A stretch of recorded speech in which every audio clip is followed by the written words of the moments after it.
I'm J.G. Michael, and this is Parallax Views.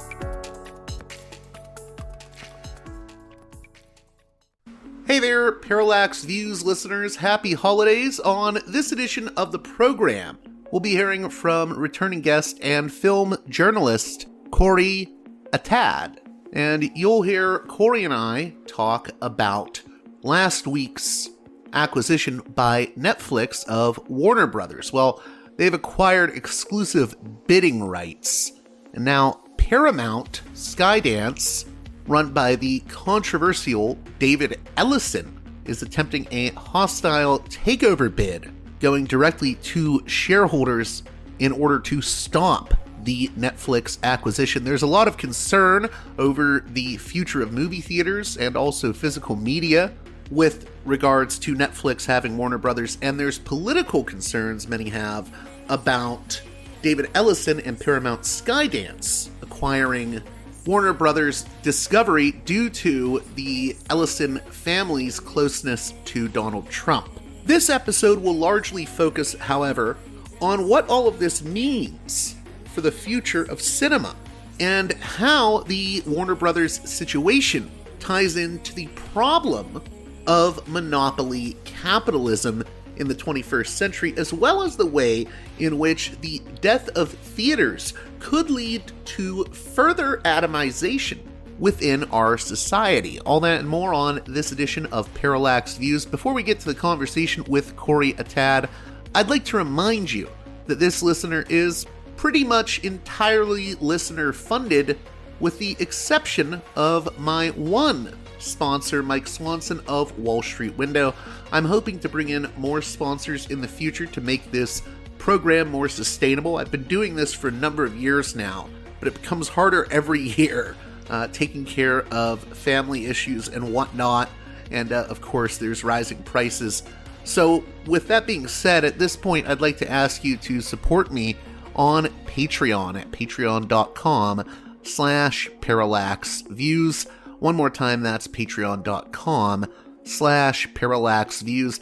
I try to do something different with this show. It's not really about super short talking point, sort of back and forth. I really try to let my guests speak, and I try to ask questions that will illuminate various subject matter for my listeners, and I hope I've been doing that for you over all these years. So please, if you support the work I do, support me on Patreon at patreon.com/parallaxviews. I'm going to be doing a Parallax Vlog solo video every so often now, in addition to the Parallax Vlog with C. Derek Varn that is up on the Patreon for Patreon supporters. So more goodies on the way for Patreon supporters. Also, be sure to check out wallstreetwindow.com. That's the website of Mike Swanson, who does really, really great work when it comes to tracking all the latest financial and trading news. I've actually had listeners make a return on investment through Mike's trading tips. So please consider heading on over to wallstreetwindow.com, subscribe to his newsletter, and I believe you can also get his free ebook, The Twofold Formula, the single best trading pattern I have ever used. Once again, that's wallstreetwindow.com. And with that being said, let's get to the conversation with Corey Atad.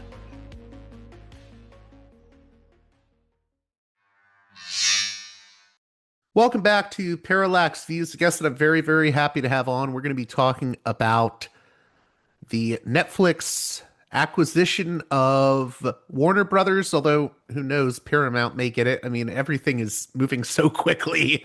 Welcome back to the show, freelance writer Corey Atad, who has written for such publications as Esquire and the Baffler magazine, actually. And we may be talking about his article from Baffler from a few years back entitled The Netflix Twitter Complex in this conversation. How are you doing? I'm doing well. How are you? Times a bit better. I'm a bit gutted by this news of Netflix and Paramount and Warner Brothers.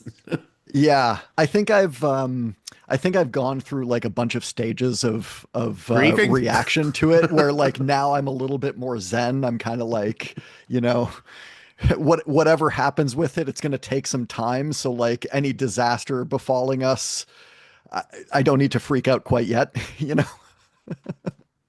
Well, I actually initially contacted you because I think you had a very Parallax Views type take on this. Because a lot of people are saying, well, Netflix is the best of bad options. And you said that you're not necessarily convinced of that a few days ago. Maybe you could take us through why Netflix acquiring Warner Brothers may not be the best option.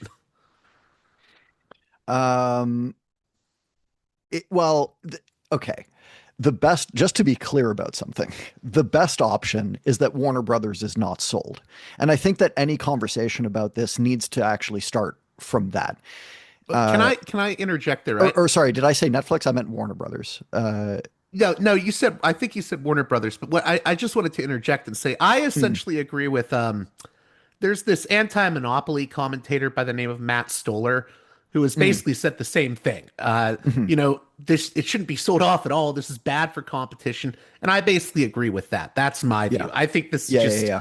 monopoly everywhere. Yeah, and to make that even more true, we're talking about a company that actually is doing quite well. The problem that Warner Brothers has is not that Warner Brothers is doing badly. It's that Warner Brothers, unfortunately, at the moment, is a company. It's an old studio. It's over a century old, and at some point, I forget when it was, maybe in the 70s or so, when, Hollywood was going through a different kind of era of collapse. It started getting sold off to telecom companies and various other things.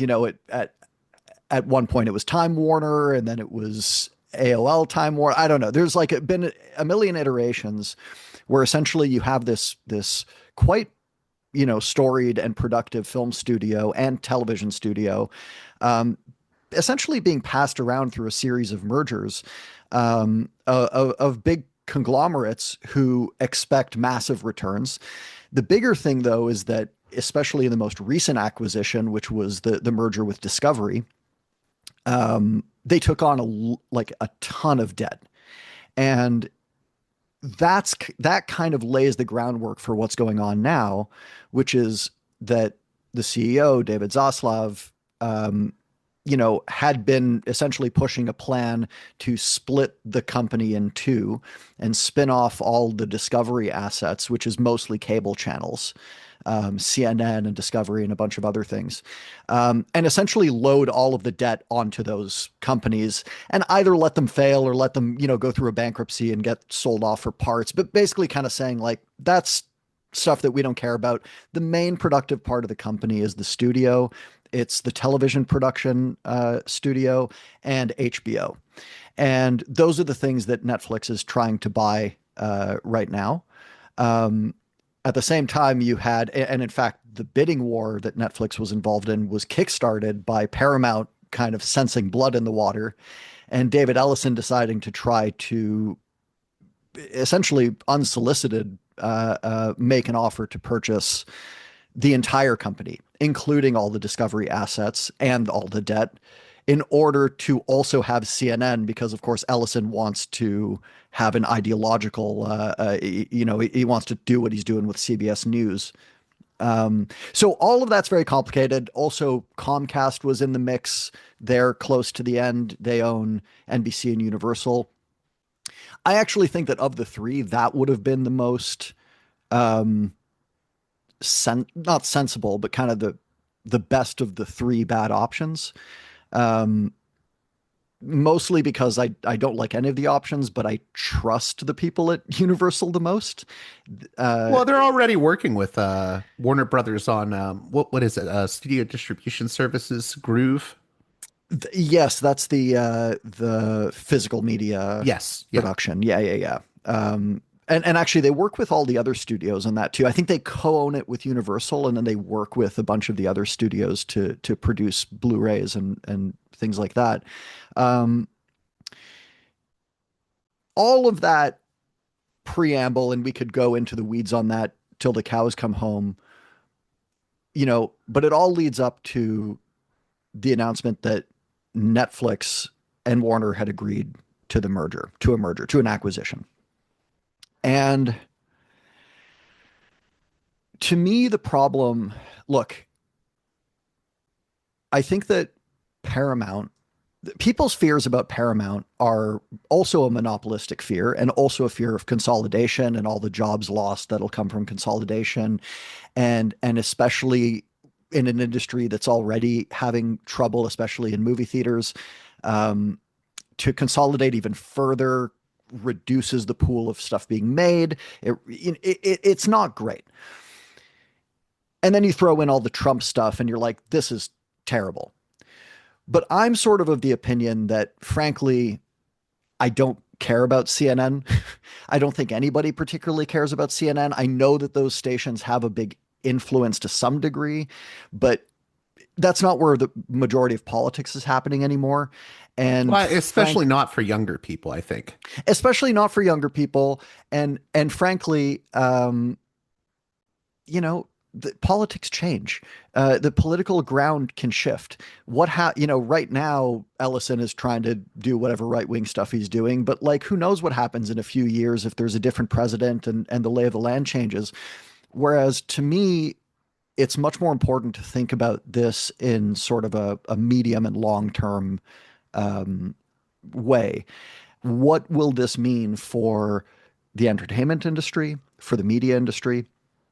And quite frankly, for industry writ large in America and in the world. I mean, I'm in Canada, so it's like, there's implications we can talk about for Canada and other countries, that if Paramount buys the company, really all you're doing is losing a studio.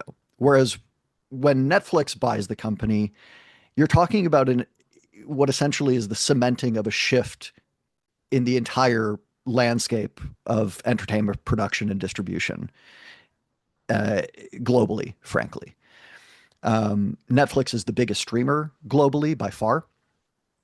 Warner Brothers is one of the biggest studios, and they also own HBO Max, which is one of the biggest streamers in the United States. They're also one of the biggest names in television globally, both in terms of production and licensing. They have brand deals all over the world. They have an immense library that they do put out on physical media. In fact, Warner Brothers has been one of the most consistent about putting their library out on physical media.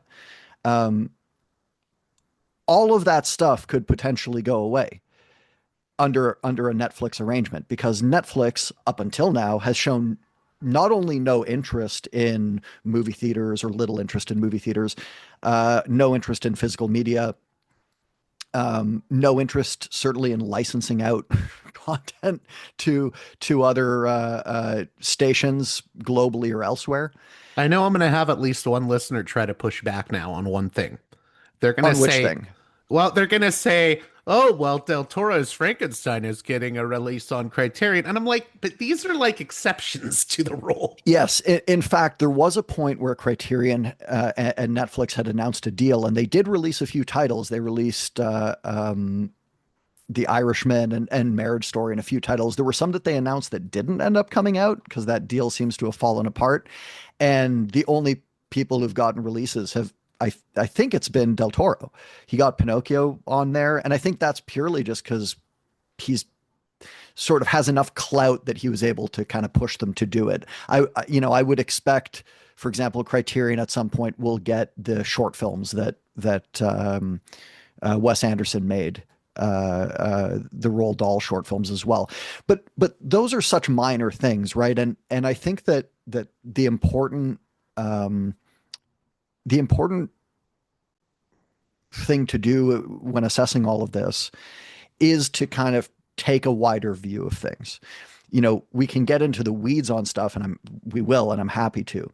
But as sort of a general matter, what you have to do is look at a situation where you have a company who, until now, their entire mission has been, what amounts to Silicon Valley disruption. And, disruption is basically a nice word for, we're going to destroy everything that currently exists and replace it with something new that we control. completely. That's the Silicon Valley mindset. That's how Netflix has operated until now. And this would put them in a greater position to have, certainly within Hollywood, an almost like the only company that would come close in terms of an ability to both compete and also affect the industry is Disney, who themselves at this point are halfway a a Silicon Valley company. That's the thing here, right? Is that this would mark the official turnover of Hollywood into a Silicon Valley enterprise. Um, Disney with its streaming, MGM now under Amazon, they have James Bond and everything. Um, Paramount has its own streaming aims. Like basically what you're talking about is a total shift in the marketplace and a consolidation within a company that would be so powerful that they could, start to dictate terms in a way that they until now haven't quite been able to. They've done a lot, but they can do more and they might do more. And that's I think that's scary, certainly for anybody working within the industry. And I think that it raises a lot of concerns, again, monopoly concerns about how you deal with an entity that big and that powerful. Um, yeah, that's kind of it. Well, Everything else so is detail, right? let's dig into the weeds a little bit. I know I believe the Screen Actors Guild and the Writers Guild are both very upset about this. I Mhm. know that Christopher Nolan and the directors are very worried about this and voicing concerns. Mhm. Why would say any of these groups be voicing concerns? I specifically want to get into the Actors Guild because I know that there's been actors who have said that they don't really get residuals from the streaming on Netflix. Yeah. Well, it's not just the actors. Like you said, it's the writers, the Directors Guild, who Christopher Nolan is sort of the recently elected president of. Um, it's also, by the way, I don't know if the Producers Guild came out with a statement, but I'm pretty sure the producers are also very miffed about this, And I was right because about the Writers Guild too, right? yes, yes, yes, yes. Basically everybody in Hollywood is against this, and the reason is because, well, there's a bunch of reasons. Some of it is not to trivialize it, but I think aesthetic, right? You're talking about artists at the end of the day. Even the producers, they like to think of themselves as making art, and you know, they like the idea of their movies being in theaters. They like the idea of the romance of Hollywood. That's why they went to Hollywood, and the idea that like reminds me of Christopher Nolan at some point, when he was still working with Warner Brothers, or maybe it was after he left Warner Brothers, but Warner Brothers had kind of made the shift into HBO Max and were during the pandemic releasing movies day and date. And he was basically like, there's a lot of filmmakers who went to Warner Brothers thinking they were working for the best studio, and it turned out they were working for the worst streamer. And that's how people feel about it. And I think that that's um, it's a little bit more than aesthetic in that it actually affects how people conceive of the job that they're doing. Um, that affects the art, it affects the product, right? And this is the thing is we can get romantic about art, but in monopoly terms, it's a product that's being sold to customers. And I think one of the purposes of antitrust law is to make sure that products are good for consumers, not just good prices, but actually good quality, right? It's about competition leading to better things and better value and um, a better world, essentially. And instead, what we have is sort of more and more consolidation that allows companies to do less and less. And all of us are just kind of like, well, it's convenient and I do like watching stuff on my couch, so I guess I'll keep paying when Netflix keeps upping the price on me, right? Like they're sort of taking advantage of the power and consolidation that they have. The other part of it, and this is more on the labor end, is the issue of things like residuals and royalty payments and just generally the kinds of deals that are struck that spread the wealth around. And you have to understand some of these people. I had heard, I was listening to The Big Picture yesterday. Sean Fennessy was talking about all of this, and he made the point that part of Netflix's goal, and it's part of the goal of any monopolistic enterprise, and frankly, any of these corporations who dream of being monopolies, is to cut out all the middlemen so that they control every aspect of production and distribution. And the reason that they do that is not just so that they have control, right? It's so that they don't have to share in the profits that they're making. When they sell a product, or if they have to deal with movie theaters, they have to split money with movie theaters. Well, as Fennessy kind of said, like, especially if now they're in the theatrical business with Warner Brothers, maybe they'll just decide to buy movie theaters, and who knows, under Trump, maybe that'll be allowed. And then they get to, they would love that, because however they would structure the payment, they would get the money, right? That's their whole thing. And what that means is cutting out other people, right? And what, this is what led to the strikes, the Writers and Actors Guild strikes a couple of years ago. It was this, right? It was this idea that an industry had been built on a certain model that, however problematic and exploitative it was, it did spread the wealth more than the streaming environment did. And so now you have writers who are going like, not only are there going to be less studios to sell my pitches to, I'm not going to get paid as much for them. Or maybe I'll get a little bit more up front, but I'm not going to get sustainable wages in the long term. That also begins to kill the industry. It kills the availability of talent. That makes the product worse, right? It makes it less diverse usually, which is problematic again in other ways. There's nothing good comes out of monopolization, right? And it's not good for labor, and it's not good for consumers. Now,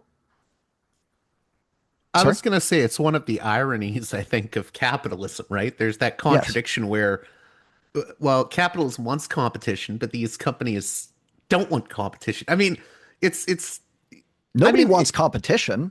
If you tell somebody you get to have total control of a market and make all the profits from that market, like, who's going to say no to that? Right. You know what I mean? Right. Like, of course the logic holds, but that's why you need regulation and laws and that. But, apparently we're in the Wild West and none of it matters. And, to me, that's why to me, I bring it back to the monopolization issue, because, we can, for example, and maybe we should talk about this now, is like the issue of movie theaters and what movie theaters mean. And the idea that maybe movie theaters will die. Now, Ted Sarandos has sort of tried haphazardly to like allay people's fears about the death of theatrical. He's sort of on day one, he did put out a statement, or there was a quote that I think he intended to calm fears, but people took the opposite way, because he's like, oh, we're still going to be doing theatrical. That's why we bought Warner Brothers. But, the theatrical exclusivity windows are probably going to come down and that kind of stuff. And, that's really bad. Now, yesterday I read another interview with him where let's say what he was saying was a little bit more, I don't know if I believe him, but I think I understand what he's saying, is that, they bought these businesses, or they want to buy these businesses in order to buy the businesses, right? Now that's not obvious, because from a logical standpoint, especially in a competitive environment, the reason they're buying Warner Brothers is to take Warner Brothers off the table. It's to eliminate a competitor. It's to control more of the market share. But it does need to be admitted that like the business that Warner Brothers is in is not exactly the same It's business not that exactly the same as Netflix. Netflix. That's the argument I keep hearing from people that aren't as worried about this. They'll say to me, well, maybe Netflix will expand its business operations or let Warner do what it wants, you know. Right. And I think to that point, Netflix also has a lot of debt. Now they're servicing the debt. They have no problems doing that because they make a lot of money in profits off of their subscription service. But the truth is, almost all of their money comes from the subscription service. And and I know that like it's great to have a really, really big business, but it's problematic when that business is relying on one income stream. You want to diversify. And for as much as Netflix has been anti-movie theater, part of the reason for that is that they did not have a theatrical distribution arm, and it's not exactly easy to just build one, right? You can look for even for as big as they are. You can look at Apple, for example. They're a huge company. They, in fact, were working with studios to distribute their movies in theaters. Warner Brothers distributed F1 this summer, So it's not easy for a company like Netflix to just suddenly burst into theatrical. And I imagine that there's some thought genuinely within the company of saying, movies still do make billions of dollars per year. This is just more money for us. And then you take into account that it's not just the movie theaters, right? You're talking about HBO Max, and they've kind of said that HBO Max will still be HBO, and HBO Max will be its own thing. That maybe there will be some sort of somewhat combined streaming service, or maybe it'll be a tier or something like that. Again, there's some details in there that we would need to talk about. But if they're serious about that, right, that's a lot of money. HBO licenses all over the world, right? You go around the world, in European countries, there are HBOs in Europe that are like partly owned by Warner or sometimes not owned by Warner, but are licensed. And so Warner's getting a lot of money from them. There's all the cable subscriptions, obviously, and that's a lot of money. There's the TV production, right? Warner Brothers produces television for Netflix, right? Warner Brothers produces television for everybody. They're maybe the best and biggest TV production in the business. And I could totally see Netflix looking at that and being like, hey, that's good money. Like we're not going to stop that. Now the fear, of course, is that they would stop that what they would realize is like, hey, for as much money as we can make from that, if we just fold it all into Netflix, if we just say Warner Brothers Television only produces Netflix shows now, and the benefit is that we get higher quality television, then maybe we can up our subscription prices even more. All of this would need to be a wait and see kind of thing, or it would need to be regulated to force them to do that. Or you go back to my thing, which is like that nobody needs to buy this company at all. But again, putting that aside. So yeah, it's a tricky. Real quick. Well, Yeah. go on. I'm sorry. No. Go ahead. I wanted to ask you. I mean, you said that a bunch of the discovery sort of side of this will get spun off. Mhm. So, are some of the concerns about CNN?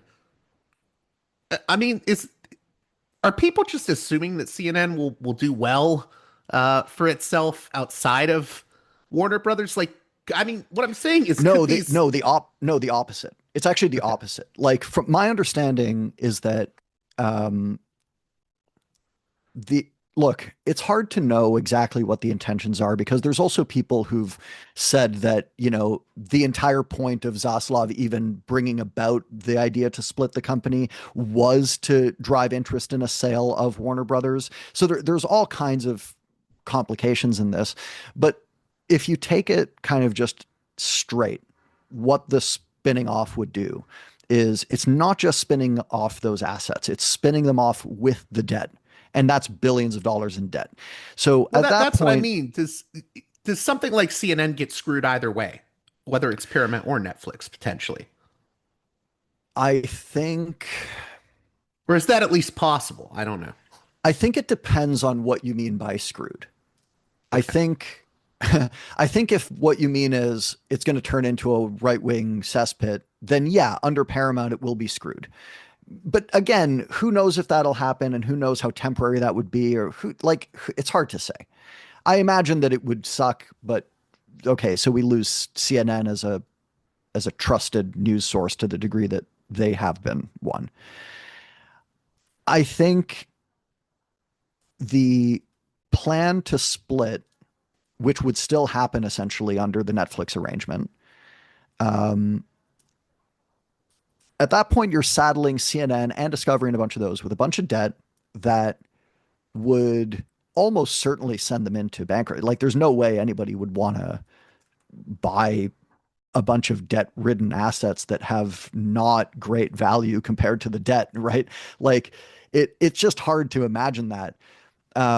So probably you go through a bankruptcy filing and then those brands get sold off and then maybe Ellison buys it. But at that point, it's like a different channel. Like, so yeah, it's hard to look at the situation and go, CNN is going to be in a good spot after this. I imagine Discovery would be a stronger asset for somebody to pick up, but it's really hard to say. Um, you know, to be honest, I'm not super concerned about that because more than film, I think it's very easy to accept that like cable is dying and Well, cable there's a new news media environment.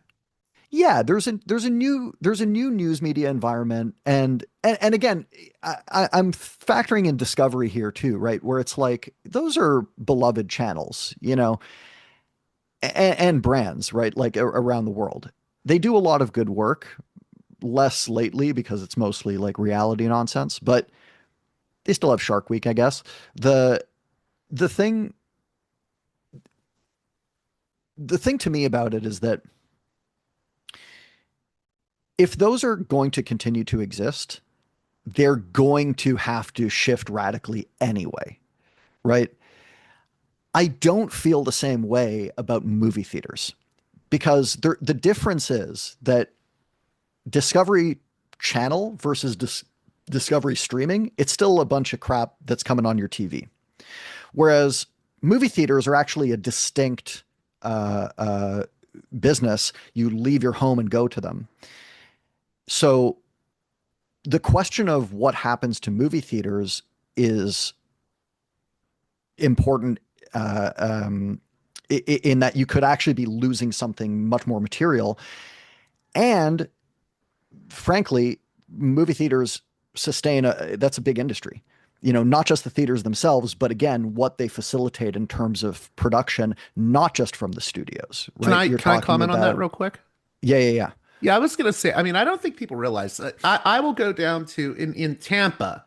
Uh, there's an independent theater called the Sunray Yeah. Cinema, and they show a lot of independent movies. They've had John Waters there, and it's in a mall. And people Hmm. think, well, no one goes to malls anymore. That theater brings people to that mall, and they go shopping at that mall before they Hmm. go to see the movie or to meet John Waters or to meet Crispin Glover. He was there this week. It helps businesses in the local community. Yeah, I mean, and that's a whole conversation about brick and mortar and building out third spaces and all these things, right? Like this is the thing is you when you're talking about Netflix and their involvement in this, you really are talking about existential changes within not just industries, but how we interact with the culture around us.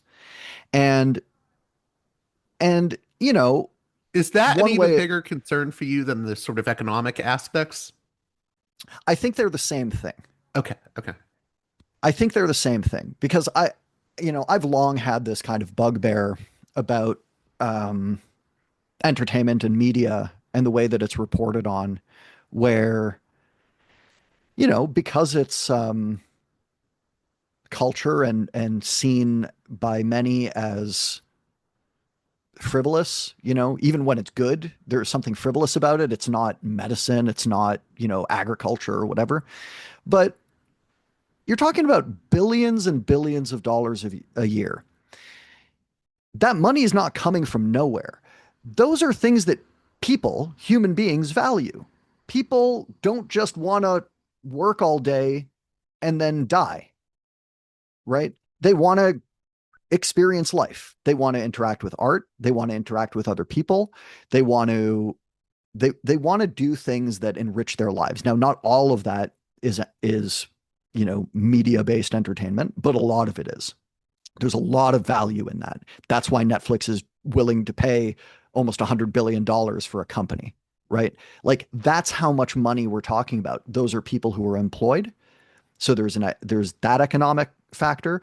There's a political dynamic, not just because of the questions about Ellison and all of that, but because of the way that these corporations are able to interact then with politics and shape the world around us, right? Like part of the reason that we're even having this conversation is that to whatever degree the 20th century developed a bunch of trust busting regulations, they've all been, systematically destroyed over the last few decades.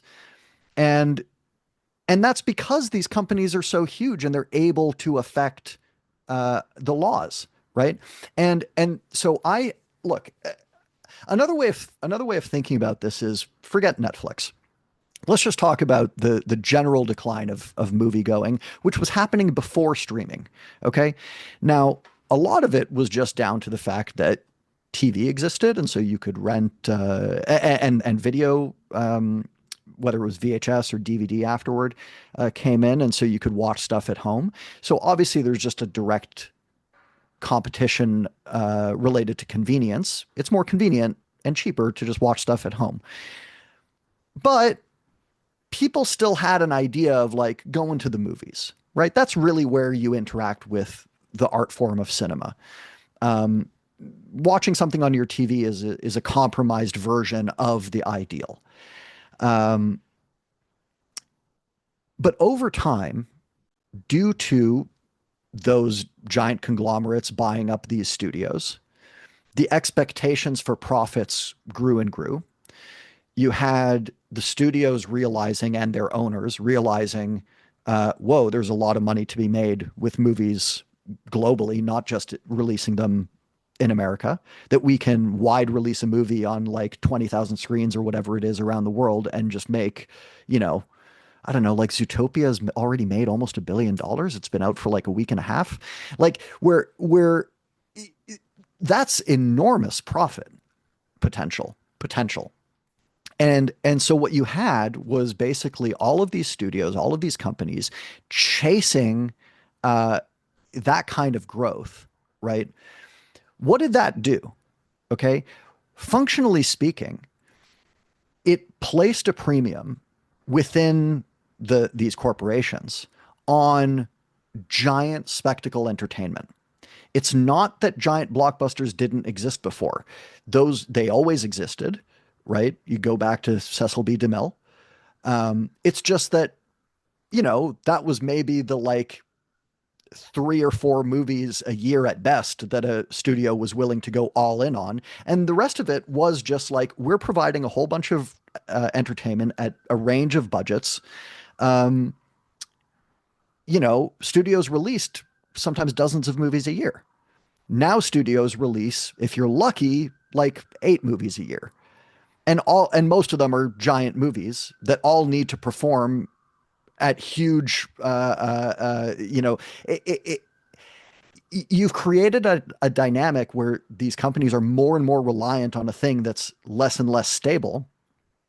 And on top of that, what you've done is you've trained the audience over decades again to understand movie going as only valuable when it's a giant event spectacle. And that has only accelerated post COVID and post streaming or whatever in the streaming era. And you know, as a cinephile, that's really depressing. And it's been depressing for a long time. It's depressing to me that, like, you know, I'll tell somebody about some cool movie, and you know, the answer is always just like, oh, okay, you know, I haven't heard of that. Maybe I'll go see it. Maybe I'll see it on streaming. Maybe, right? If they happen to subscribe to the streaming service that it shows up on. And you know, that sucks because it's like people denying themselves good art. It denies culture, right? It denies my ability to have a conversation with somebody and have cultural touch points that we relate to. You know, instead, all we relate to is, have you seen this? Oh, no, I should check that out. Have you seen this? Oh, no, I should also check that out.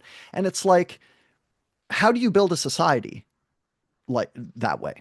Yeah, Right. it's sort of like we're more hyper atomized by all of this in a weird way. Yeah, but that's by design, you know. Now, I don't think that the CEO of Netflix is sitting there and, you know, in some Machiavellian way Yeah, he's going not like, like how do rubbing I his hands together. You know, Yeah. yeah. He's not going like, "Oh, I what I really want to do with my life is destroy the fabric of society."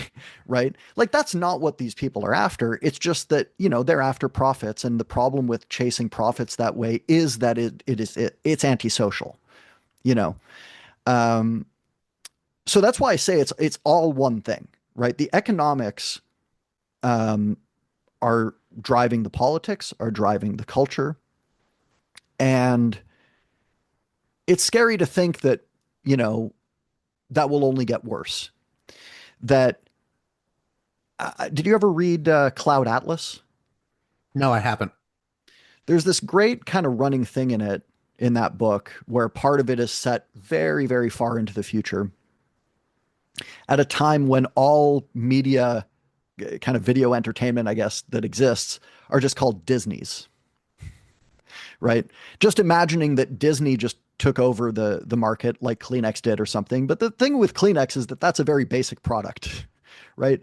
Whereas like Disney, you know, they're producing all kinds of different movies, and the idea that, you know, you would have a future of that level of homogenization, of that level of control by one company where you're basically just left to hope that they do good for you. That's not what you want to, that's not the situation you want to be in. Like I would love it genuinely if Netflix buys Warner Brothers and they genuinely do just say, man, this is a good business to be in. We're just going to have this as a subsidiary company that does what they do. Like many giant corporate, like GE has a bunch of subsidiaries.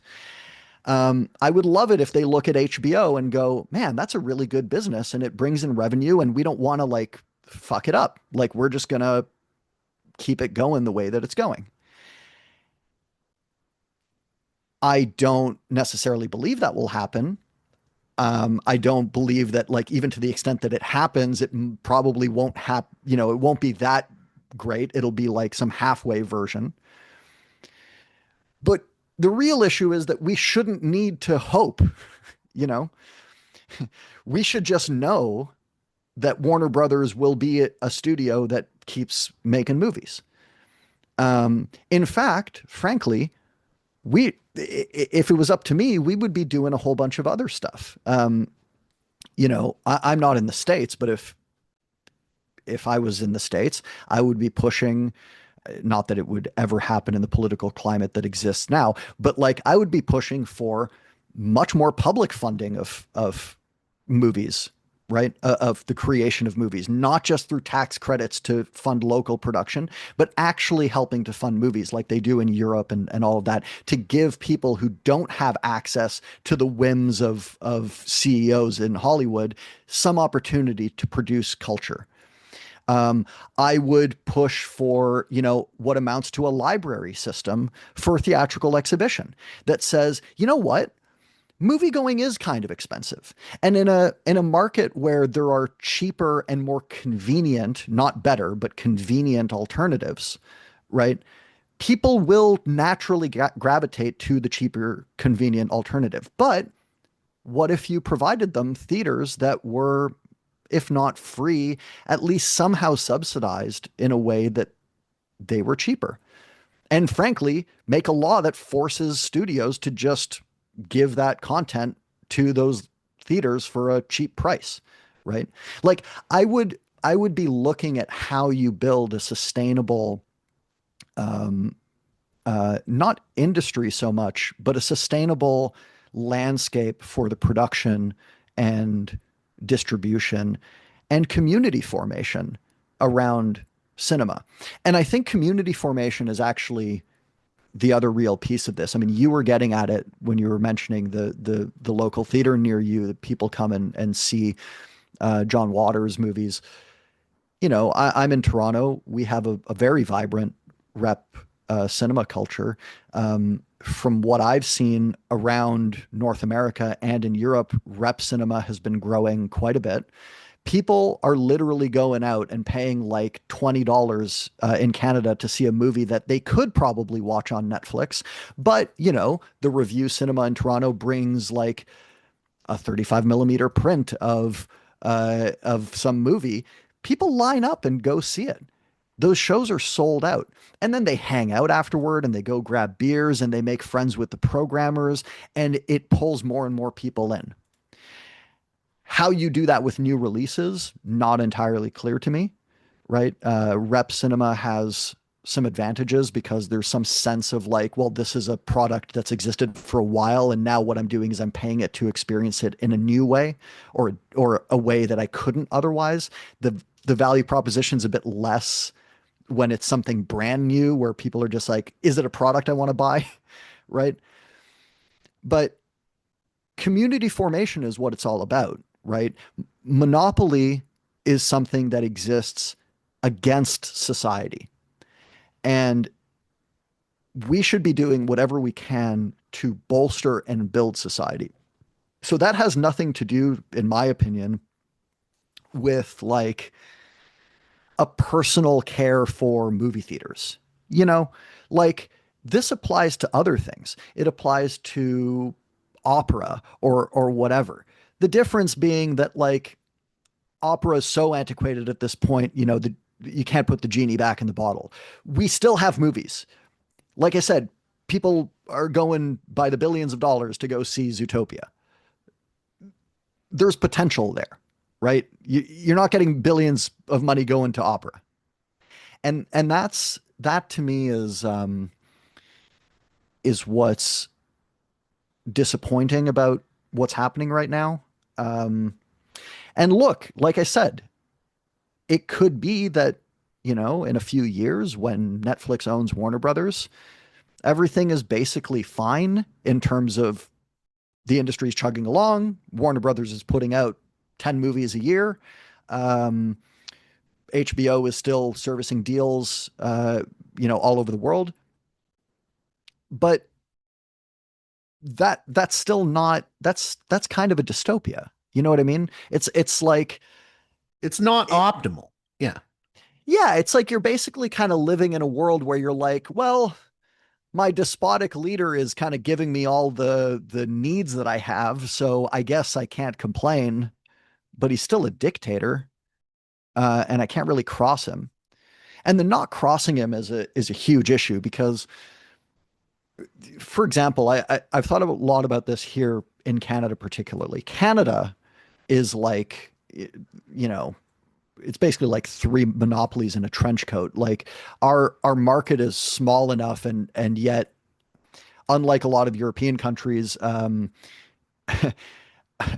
we're too influenced by the United States. We like to think that we can operate things the way that the US does capitalistically. And so what you end up with is like a media industry that is dominated by essentially three companies who are also telecom company. So it's like literally you have in the most pertinent case is BCE, which owns Bell Canada, the telecom. That's ISP's cell phone, TV. They also own Bell Media, which produces television, also owns a bunch of TV channels, and also owns Canada's largest kind of homegrown streamer, Crave. And Crave is kind of the bedrock of Bell Media. And they're able to use their monopoly power through the telecom and all of that to get people to sign up for Crave. But even then, the real selling point of Crave is that they're the exclusive home in Canada of HBO content and a bunch of other content from the Warner Library through a deal that they have that I forget how long it's supposed to still go to, I don't know, 2030 or so. Um, what happens in Canada to our media ecosystem when the actual biggest streamer, Netflix, denies our biggest homegrown streamer uh, the HBO content? And then that streamer starts falling apart, which leads to a collapse of Bell Media, which screws up, Bell Canada. Now, that's a problem in Canada of the degree of consolidation and monopolization. So that needs to be fixed here, for those reasons. But then you see the implications of what happens when these monopolies interact with each other, right? And unfortunately, Netflix, just by dint of being American and being global, is much bigger. So they have more power. And then you factor in the fact that, like, to the degree that even Canadian regulators might have something to say about this merger, which they might, right? They might look at it and go, well, we'd like to put some rules on this acquisition, except that Netflix is deeply embedded in local Canadian film and television production, as they are in many countries around the world. If they say, they could say, if you start putting rules on us, sorry, Canada, your market's not big enough for us to justify continuing. We'll just leave. And then the government would have to go like, oh crap, sorry, we'll let you do what you want. Right now, again, I'm not saying that that is how things will play out, and I sincerely hope that they don't, but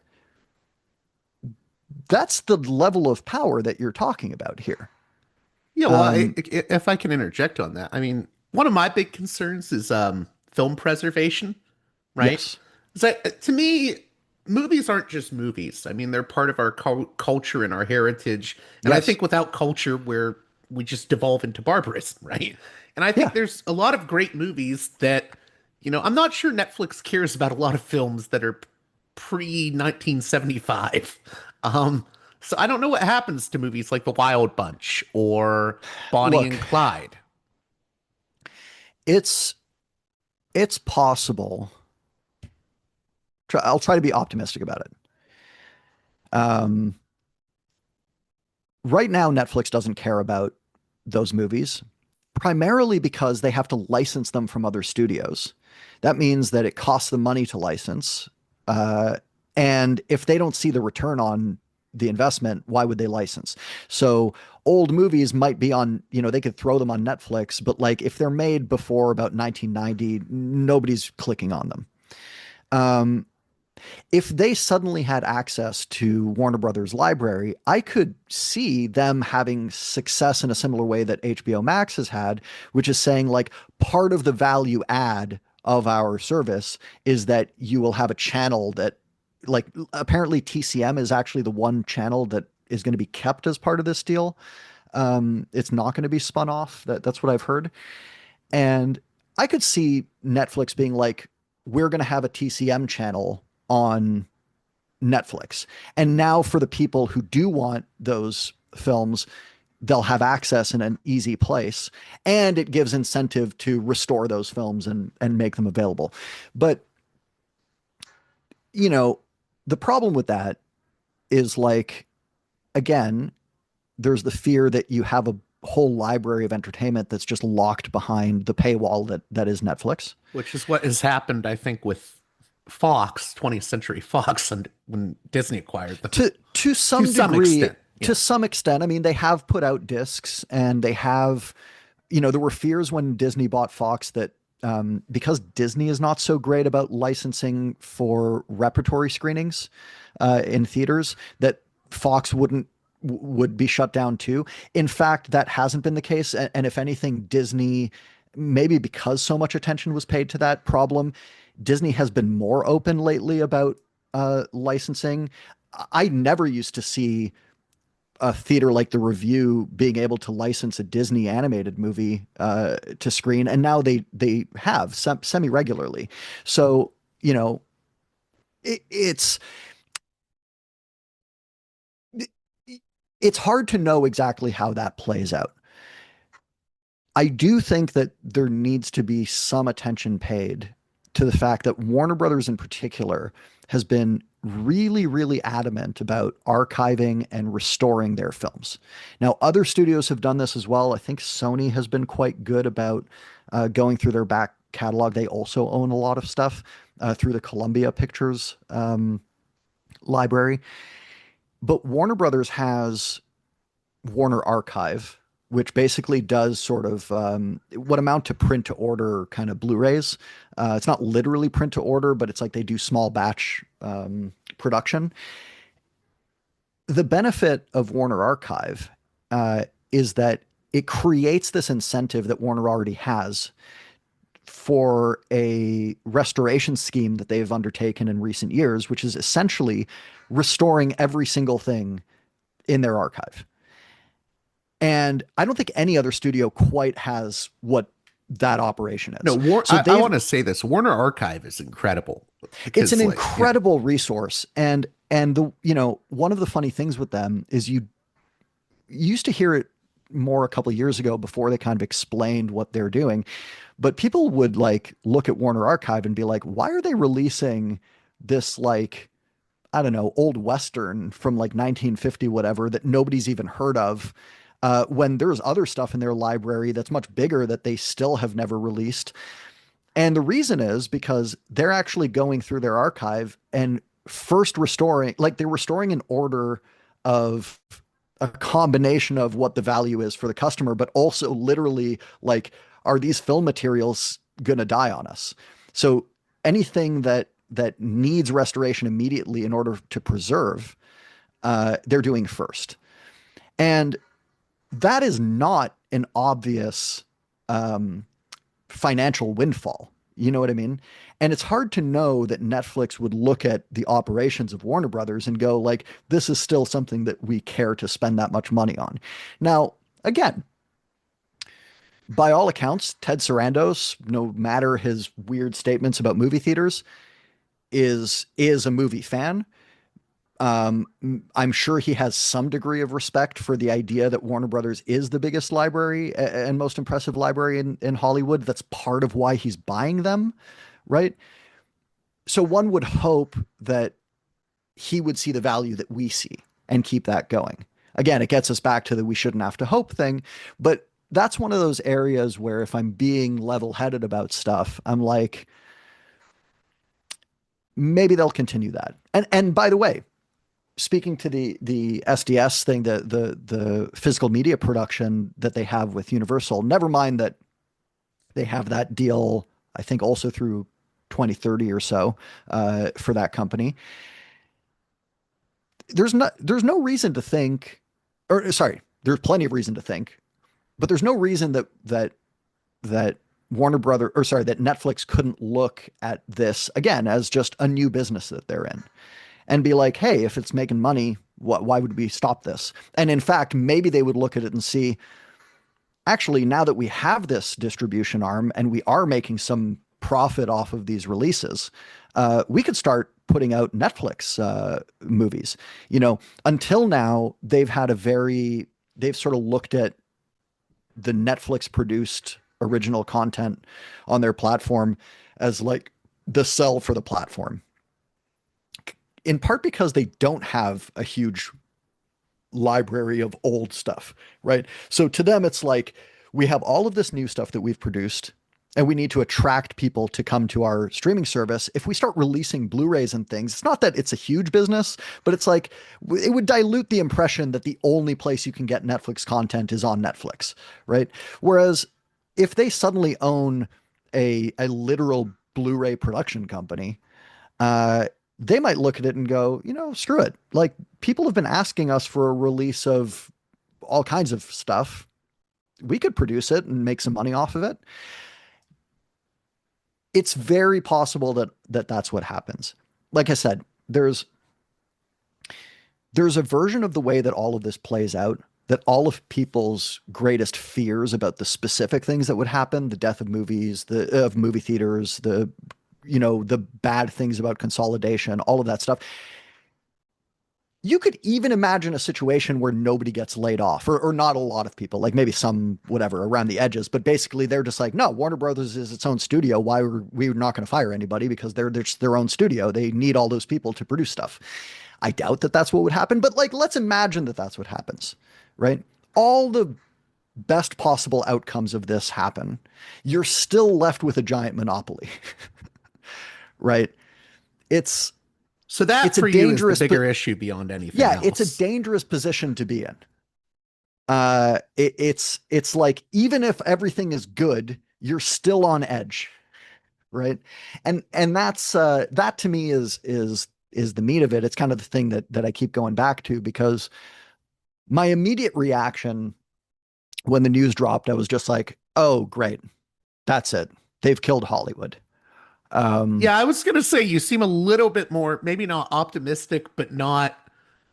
It seemed like you were pretty upset when the news first broke, as was I. Yeah, I'll tell you, part of the reason for that, that I've kind of changed a little bit, is, first of all, taking some time, breathing. We all need to breathe sometimes.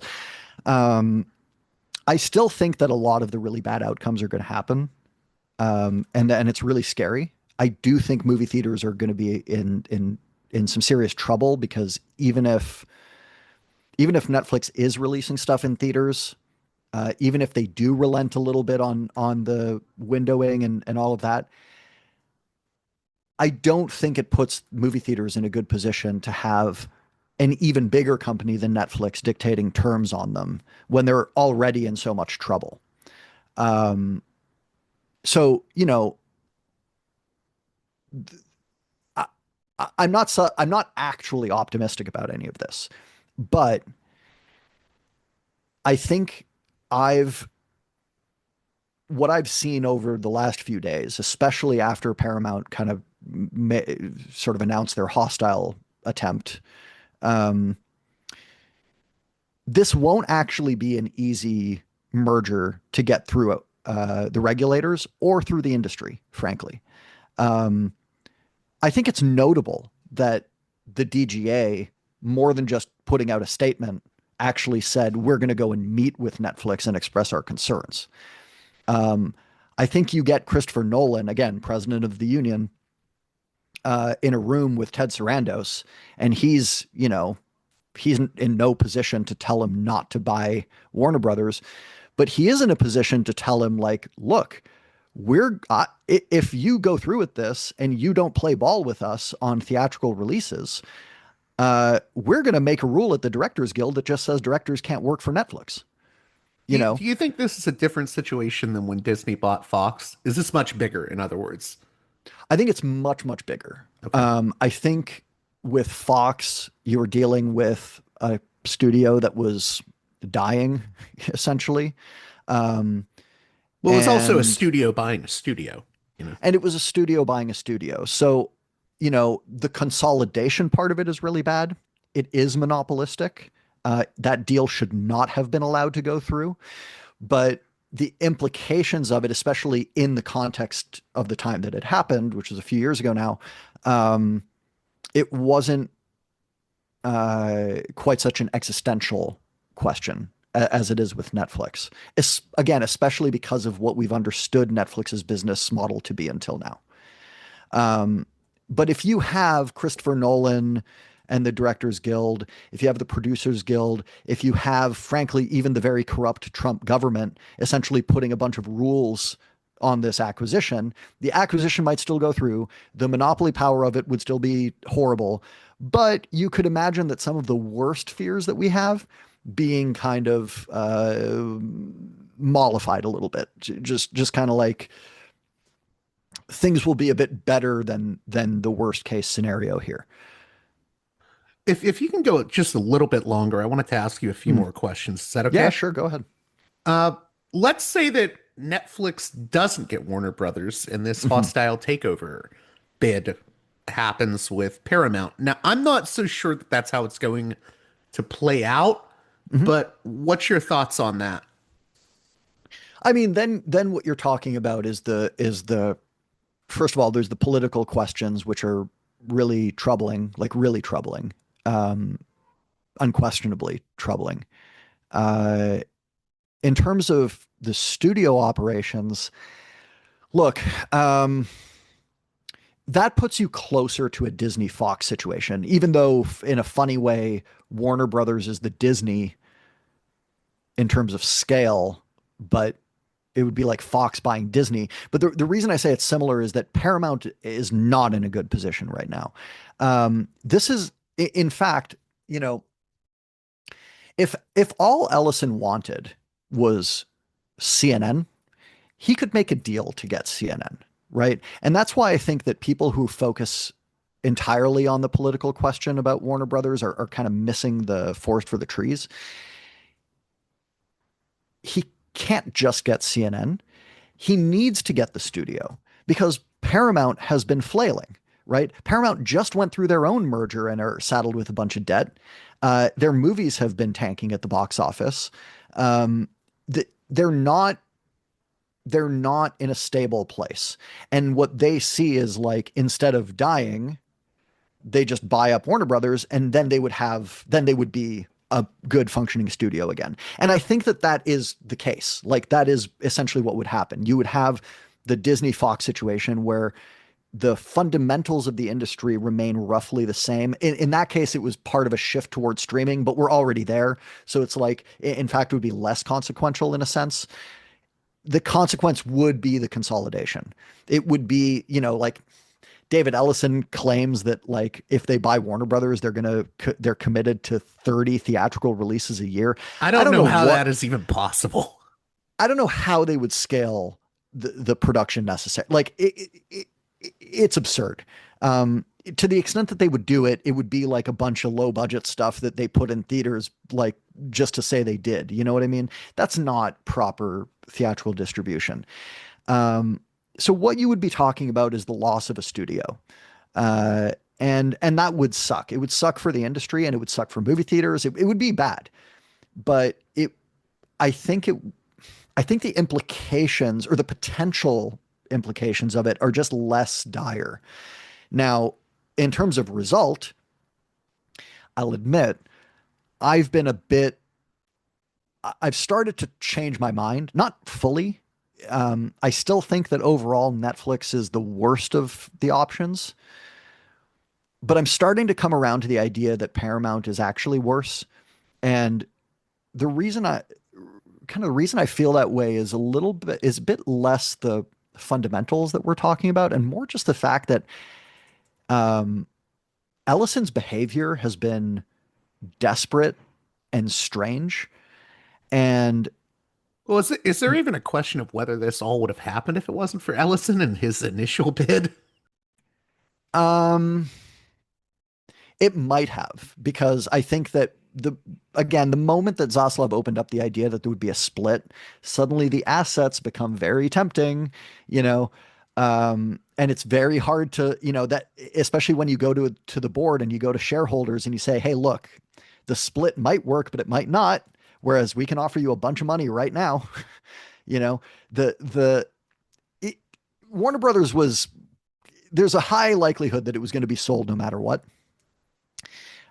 Again, if there were laws, it wouldn't be, but there's no laws, or the laws are questionable. What concerns me with Ellison beyond the political is that kind of what amounts to crazy behavior.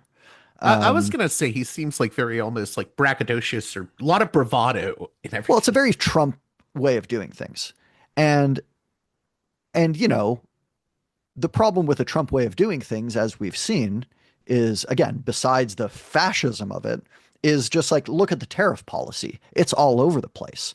And you have industries that are halfway being stymied in the United States because never mind that the tariffs have gone up, they don't know day to day if the tariffs are going to change. Right. And when you have leadership like that, it doesn't augur well for the potential of the company. So I have a little bit of this feeling lately, like literally the last day or so, that on paper, the Paramount deal is like marginally less offensive to me. But the leadership in place is so bad that they could just buy, not only could you have consolidation, it could be consolidation that ends up tanking the company anyway. You know what I mean? Or if not tanking it completely, at least kind of like reducing its capacity.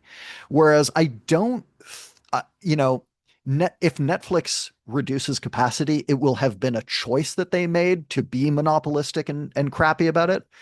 But when you read Sarandos's words, he sounds like a much more serious person. He sounds like a person who's basically looked at his own business and said, we have a lot of debt to service. Our subscription numbers, you know, are still growing to some degree and could still grow, but like who knows what the ceiling is. We need to start looking at other business models to take into our conglomerate. Do you think that's why he's maybe done things like didn't Netflix just buy the Egyptian theater in California? Look, they also own the Paris in New York. I don't when I see that stuff, all I see is a company that's essentially trying to butter up a bunch of creatives in an industry that doesn't like them. Okay. Nobody likes Netflix. Even the people working for Netflix, like the filmmakers working for Netflix, don't like Netflix. You see it all the time. You see it with like Ryan Johnson or all the people who sign deals with Netflix. It's like the only person who seems to just be like, yeah, this is awesome is David Fincher, like everybody else. Well, yeah, Almost seems I like, was gonna say it's crazy because I'm seeing everyone. I mean, Jane Fonda came out with a statement. I'm yeah, seeing like everyone from Hollywood who these are not like Trump fans, but they're like, please no Netflix. yeah, yeah, No. yeah. And I And mean, even and people like James Cameron he said he would prefer Ellison. But yeah. yeah, now, well, yeah. Uh, Cameron sometimes has funny opinions, but Yeah, to I'm to not me, saying he's necessarily right or wrong, whatever. Yeah. no, but to me, it's more of a basic like, you know, Noah Baumbach, who basically only makes movies for Netflix now. I don't think he's happy that he has to work for Netflix. I think he just looks at the lay of the land and goes, Netflix are the people who are giving me money to make Jay Kelly. Who the hell is giving anybody money to make Jay Kelly? Right? So, but Netflix does that in order to have Noah Baumbach, so that despite Noah Baumbach maybe not being happy about working for Netflix, he still works for Netflix anyway. Right? That's so their plays to kind of like butter people up by like, we're gonna release stuff and not just put movies in theaters, we're gonna like print them on film and like make it all fancy. That it's basically bullshit. Like that's just those are just But not then loss what? leaders, but no, Why go don't ahead. you feel that way about what Sarandos is saying now necessarily? Like you're saying he sounds like a Oh, serious business guy, I but yeah. um that's a good question. I don't not feel that way about it. It's just that, especially in comparison to the way that Ellison has been talking and behaving, I'm like, wait a second. Sarandos actually seems like he's a more competent individual. And of course, it's not like, I mean, look, Netflix said that they would never do weekly releases. Now, they haven't really done weekly releases, but they've played around with the binge model a bit. They're releasing Stranger Things over multiple parts, and they're doing things like that. They said that they would never do live television, and they've experimented with that. They said they never wanted to do sports, but they tried to get into sports. Were kind of denied it by Apple and some other companies. So it's not the craziest thing that like the reason that they were so anti movie theater for so long wasn't a particular antipathy to movie theaters. It was just that it didn't fit their business model and they didn't have a distribution arm. And so why would they want movie theaters to succeed? But if they own a company whose like whole thing is releasing movies in theaters, maybe suddenly they're like, actually, this is profit. And we have people who know how to do it. So great. Um, and some of the things that Sarandos has said sort of point in that direction. Now, he could be saying that just so that people like us and people more importantly in the industry say, "Oh, okay, maybe we can trust him." Like maybe that's what's going on here. But and I would, let's say, I would hedge that that's what's going on here. That even to the degree that he is kind of open to movie theaters, that he's still going to be like, well, if it comes down to our windowing, we're going to choose the windowing and we don't care about the theaters, right? Like all of the same things could remain true. But like I said, within the last day or so, I've had this slight change in my feeling where I'm kind of like, for as bad as it is, maybe just Ellison is a guy that you genuinely can't trust to just be a good CEO. Um, that's where I point to like Comcast, where it's almost like too bad Comcast dropped out of it because they seem to have their head on their shoulders. Like they seem to know what they're doing. Was there a reason? What was your reasoning before this, though, for maybe saying Paramount wasn't the worst option? I think it was just the nature of the monopoly, the size of the monopoly, Okay. Okay. in Netflix's case, and sorry, Because and Paramount is much also smaller. Yeah. because Paramount's smaller and less global in terms of the effects of them having a monopoly. Like it would still be a monopoly. Like you know what I mean? Like this is the crazy part of it is that we're nitpicking like which horrible monopoly would be worse than the Yeah, other. yeah. We're we're And we're and we're, we're arguing over like which of the worst possible outcomes are the yeah, and best. so then it just becomes a case of like, well, where are your values? Now, if I'm a person whose values are like the thing I care about most is that Trump and the Trump Republicans are consolidating political power and that this is part of it, then yeah, I Paramount would be by far the worst option. I just don't believe that that actually is the situation. In quite so dire terms. Whereas I do have more dire feelings about Netflix's ability to screw over movie theaters, to screw over television subscribers around the world, to screw over the Canadian media ecosystem. All of these kinds of things, Netflix raises more concerns for me, and still does. By the way, it's just that again, we don't know what will happen. And in either situation, there's a range of good and bad that could happen. And I'm starting to feel like even on the studio end, Ellison might be a troubling option.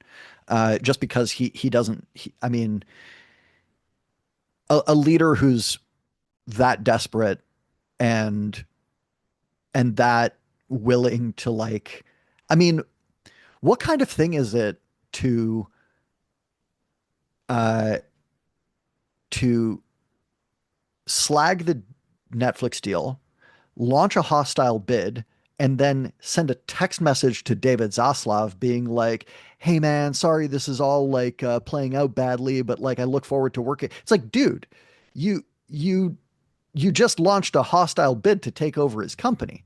Like, what are you talking about? Um, it's like mafia stuff. That's why I compare it to Trump tactics, right? And that's just not how you, I mean, you can run a company that way, but that's not a company that runs effectively or efficiently or certainly with any kind of uh good feeling towards either labor or the consumer. Um and so I'm like I said, I'm starting to maybe change my tune on that specific thing where I'm looking at Netflix and going, if it's going to be one of these two, between the guardrails that will likely be put on Netflix on their deal. But why do you think there will be guardrails? Just because of the Directors Guild and the different guilds, or? I don't think, no. I think the Trump administration will put guardrails on them. Oh, okay. Yeah, I mean, Trump has already kind of indicated that, like, this would be a pretty big merger. Like, for as much as Trump is like an insane person, like he's not entirely unaware of the nature of these things, or frankly unaware. Granted, it might be petty and personal, but like he knows that he can just give David Ellison carte blanche and David Ellison will be on board with whatever he wants. It's not clear with Sarandos. Sarandos will go and kiss his ass, as he already has done. Right. But He like met part with of him in it, November. Yeah. right. But part of the kissing ass, some of it might be ideological. Like some of it might be like, oh, okay, I'm going to promise to produce some conservative films too, or whatever. Who cares? Whatever. But part of it could be like a genuine material. We promise that HBO will be maintained as a separate service. That to the degree that we combine them at all, it will only be as like a bundled package.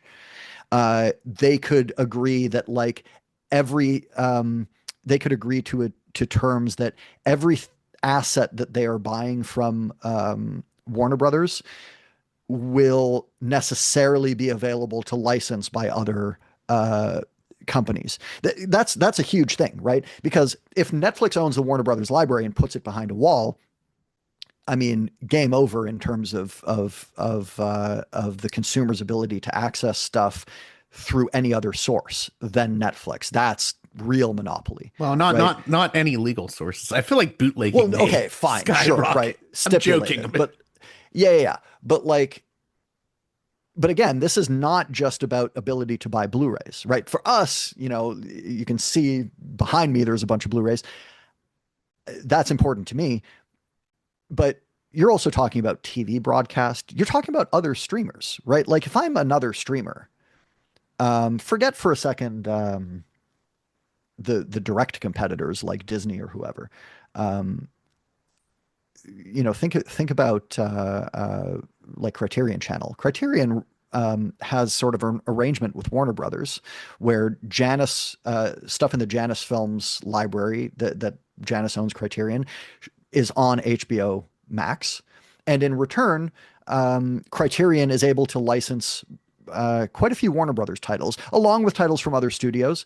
They get a lot from Columbia because Sony is happy. Sony doesn't have their own streamer, so they're happy to license to whoever.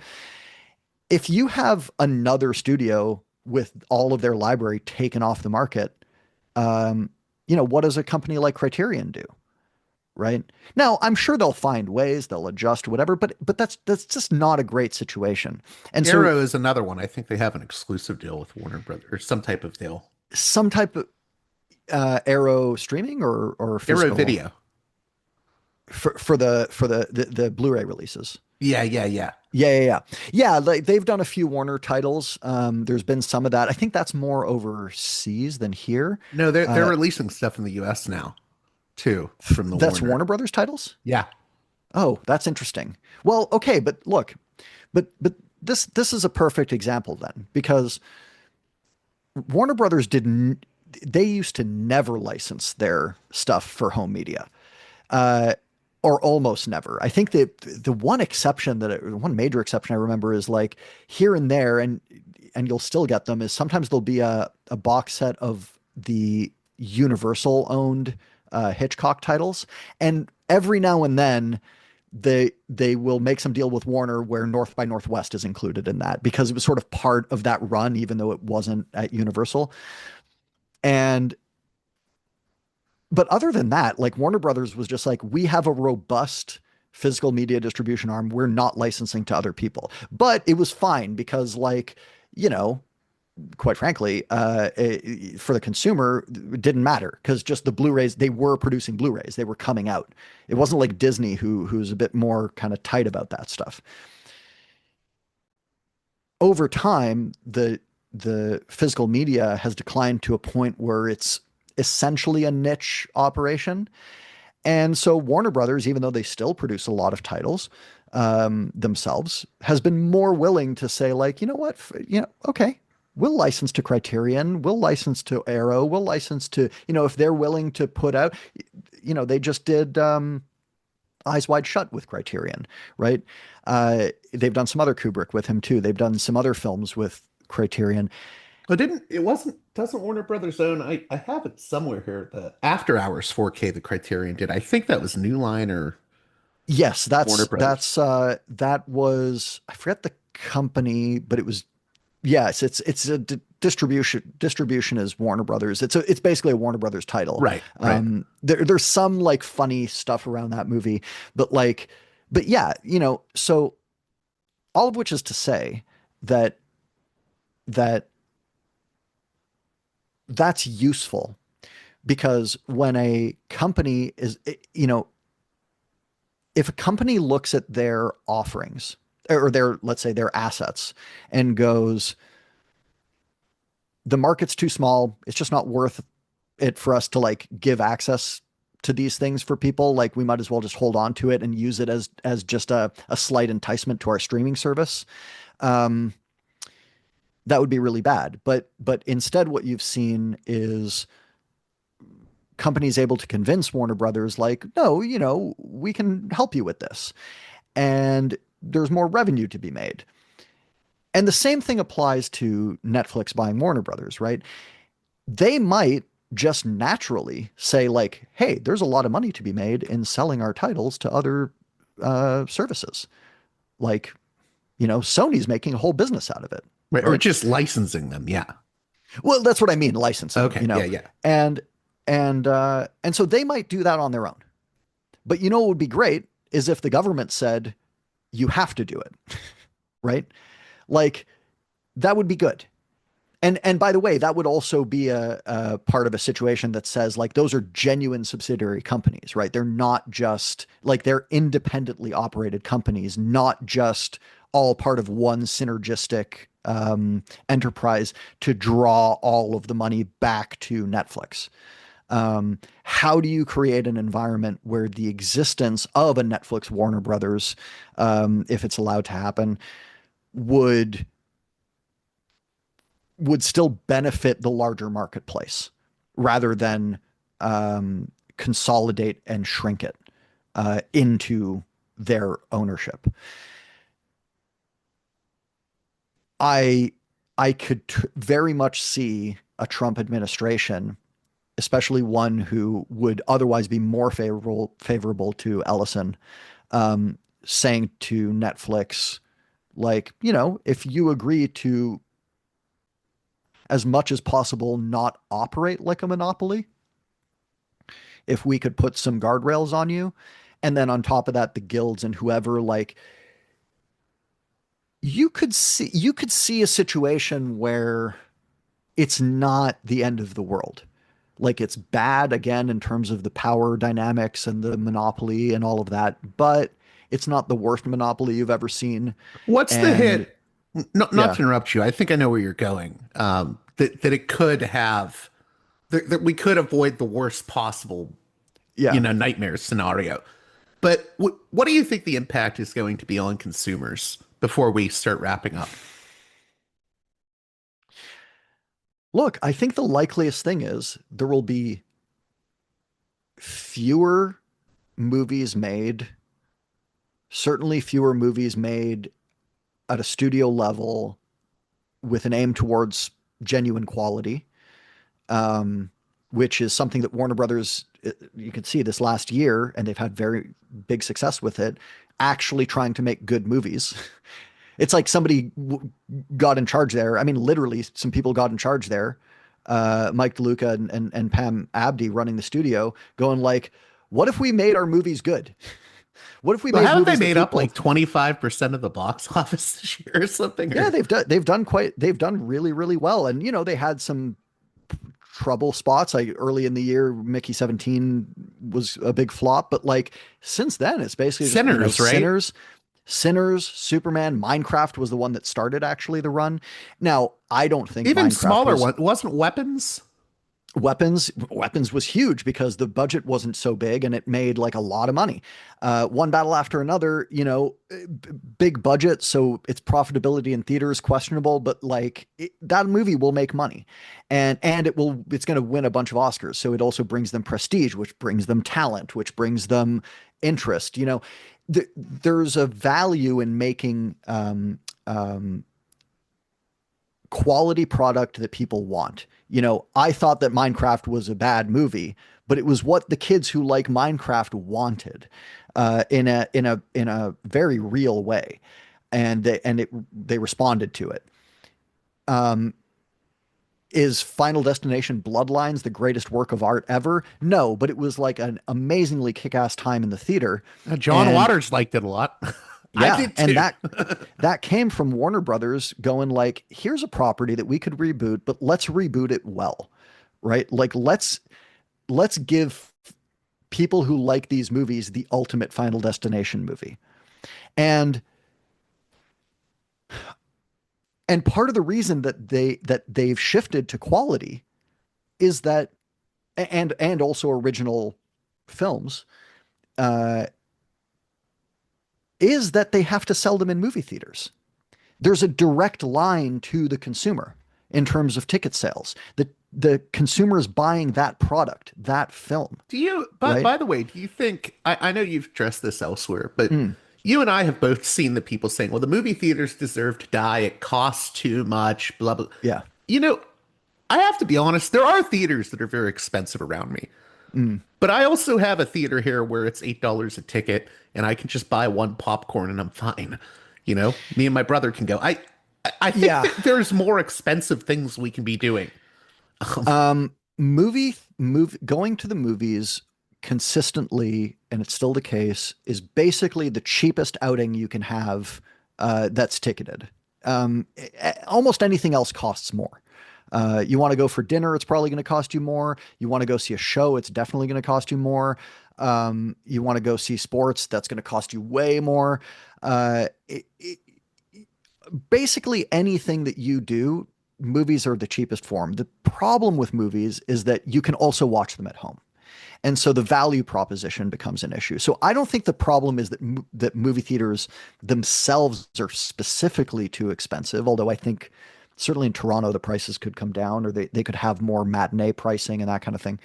But like, you guys in the States are lucky. You have like AMC A list and those kinds of things. We don't even have that. People there, you can subscribe for however much it is, $30 a month or something, and just go see basically unlimited movies. The value is incredible. And people who subscribe to those things, a lot of people don't know they exist, but the people who subscribe end up going a lot, right? And so I don't buy the idea in a vacuum that movies are too expensive. I think that the experience of going to the movies has become this really unfortunate, um, it's become this really unfortunate thing where the thing that's going to draw people is when you have something that feels like an event, right? Uh, Whether it's like Barbenheimer or Weapons, even as an example, where people are just like, you got to see this in a theater because it's like crazy, and people react in fun ways, and it's just a fun time. It's like being at a show, right? Not every movie is going to do that to you. Now, I believe that every movie is better in a theater. You know what I mean? I believe that, in fact, the small drama that's really, really intimate with a lot of close-ups is benefits more from a movie theater than the biggest blockbuster, because it traps you in the room and it forces a kind of intimacy, a socialized kind of intimacy. And that's my feeling as a person who cares about art. But we're talking about a commercial entertainment. And so, you have a shift in theaters towards these event screenings, while at the same time, the actual quality of the theatrical experience has gone way down. Part of that is the pricing. People take the pricing as part of quality. They're like, why am I paying so much? My TV at home is very nice. That's a quality argument, not really a price argument. So that's why IMAX is doing really well in theaters. because people understand that means quality. I'm getting something I can't get at home. Okay, how do you build an experience that makes clear to people that even when it's not IMAX, you're getting something you can't get at home? I start going off on issues, even basic things, like the fact that movie theaters don't mask their screens anymore. So, when you're watching something that's a 235 widescreen movie, it's got black bars on the top and bottom like your TV at home. And most people who go into a theater, especially at this point, young people, don't even know that masking used to exist, so they don't know the difference necessarily, but it makes the picture on screen look worse. And it also makes it kind of look like your TV, but worse. Like if you have an OLED TV, it literally looks nicer than the movie theater screen.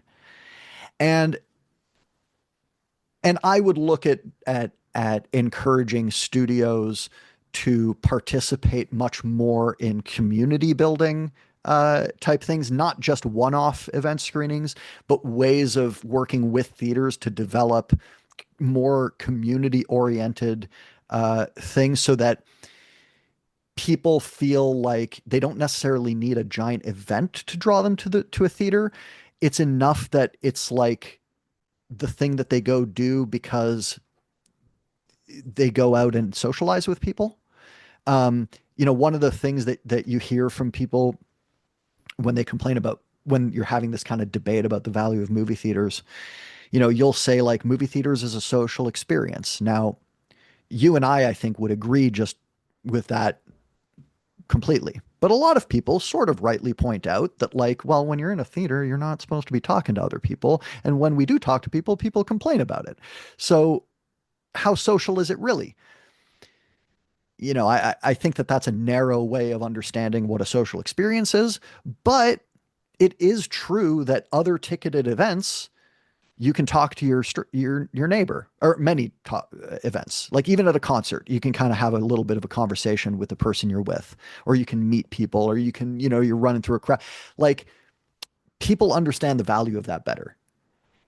If you could somehow build that more into the movie theater experience, like a lot of the rep cinemas have been able to do, then How have you're off those to the rep cinemas races. been able to do that? Um, I think that there's two things that have gone on. I think that they've capitalized on quite frankly the letterboxed generation. So a lot of kids who are getting into movies, they go on letterboxed. They log movies, but they also find out about movies on letterboxed. And a lot of people on letterboxed, it's sort of like a social contagion thing. It's like people will be like, I just saw this old movie on 35 millimeter. And then you have a bunch of young people who are like, I've never even seen 35 millimeter. Like, I don't even know what that is. Let me go see what this is. And then they go out to the theater and they have a great time because somebody introduces the movie and there's people and it's packed and people are excited and it creates that value. Now, the second part of it, is something that developed, it sort of grew out of Cinematech culture. Uh, but I think really kind of, I have a theory that it really kind of had its ground here in Toronto.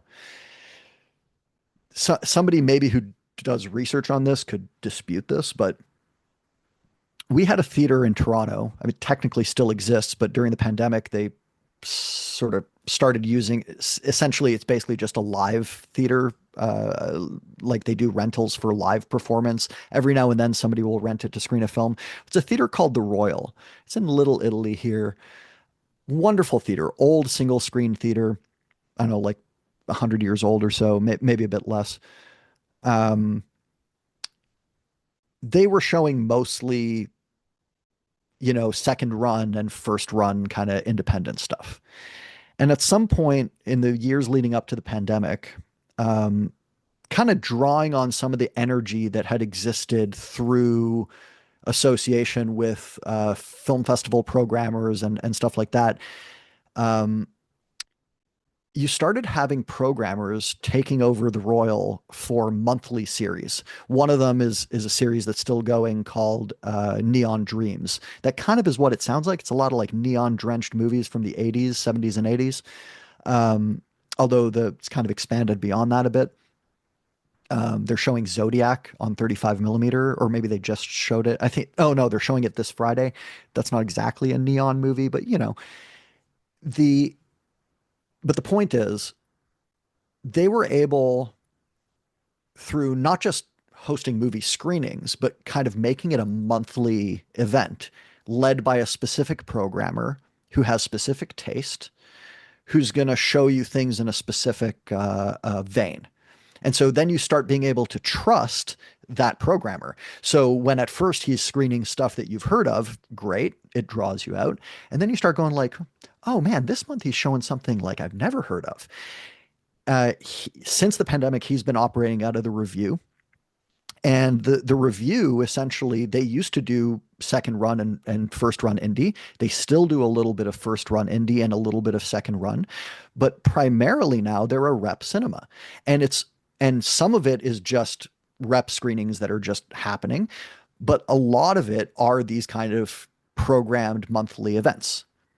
And, what that leads to is, he brings in a print of the concert documentary A Music War that like literally before the movie was starting, I was walking around talking to people being like, have you heard of this movie? And like maybe like two people had heard of it.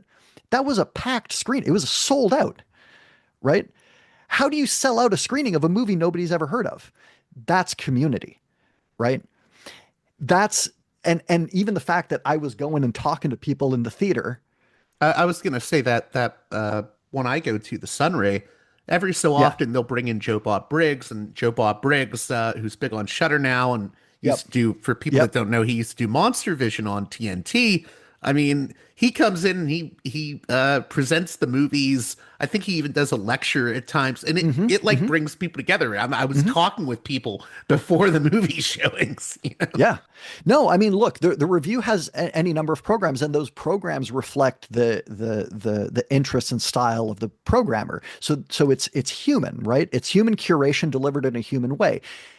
Brendan, when he does Neon Dreams, he presents the movie. He often has trivia games or whatever. He gives out stuff. He sells merch. Um, other programmers, he has a partner, Alicia Fletcher. She's an amazing film historian. She does silent review. They show silent films, often accompanied by a pianist, depending on if the movie has a soundtrack or not. And you know, she's doing these amazing screenings. The demographic is a little bit different, skews a little bit older, but those screenings sell out. There's another programmer who does a series called Natalie Atkinson. She does a series called Designing the Movies. She does lectures before the films about the design work in those films. That has its own audience, its own community of people who go out regularly. Like, one of the parts of this, I mean, now we're really heading off on a tangent, but one of the parts of this is in my opinion, is reserved seating has been a disaster. Reserved seating is, again, a sop to convenience. Now, for me, it's wonderful. I live within walking distance of a few different theaters downtown Toronto. I often wait to buy my ticket like right before showtime so that I can sit away from other people in my reserved seating scheme. And I'll literally show up to the movie while the trailers are playing. Like I'll leave my house at the start time of the movie and arrive. Now, for me, that's convenient. I have more time to do the things that I like and whatever, and I show up and I have a seat and it's great.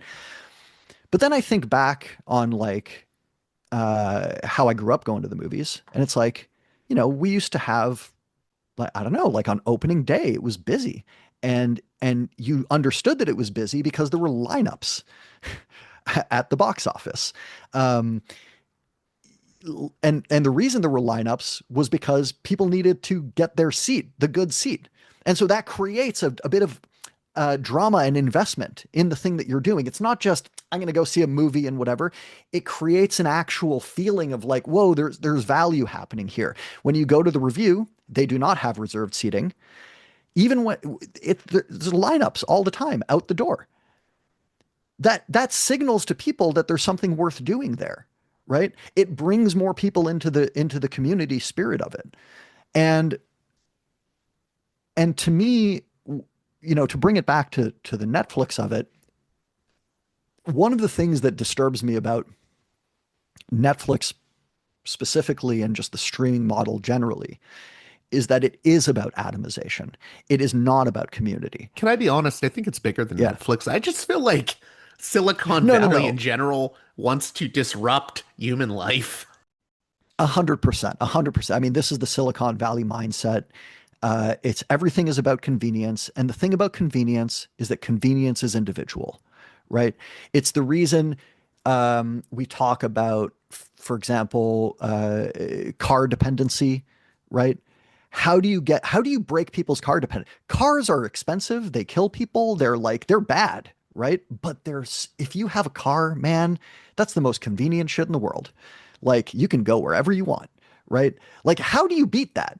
You know? And the way that you beat it is that if you can't match it on convenience, you have to come somewhat close, but you also have to offer other things. And so for example, in Toronto, because the traffic is so bad, having a car isn't actually the most convenient thing.